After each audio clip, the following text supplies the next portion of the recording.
विश्वाच्या खाली अरे नेत्राची पात्र लवकर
जाणव आतापर्यंत स्वतःची बहिणाचे विचार वेगळा पण माझ्या बंधूच्या बाबतीत मला घडवायचं होतं. हिला मी सांगितलं, सामोपचार केला, ऐकले नाही म्हणून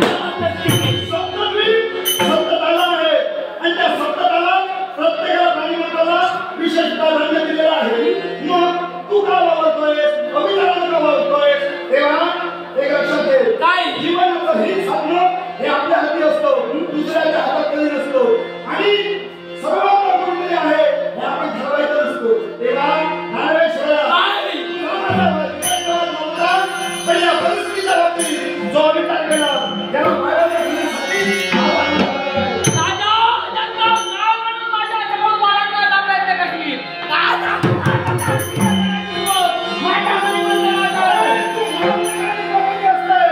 जीवनाची मालामाल करणं ही अधोगती असते. आणि तुझं ते पाऊल पडलं आहे हे अधोगतीच्या दिशेने पडलेलं आहे. अधोगतीच्या दिशेने पडलेलं पाऊल हे इथे करण्यासाठी राजा शिवाय डोळ्यासमोर उभा आहे. आणि राजा असुर ते पाऊल तुझ्या हितपर्यंत पडलंय, ते पाऊल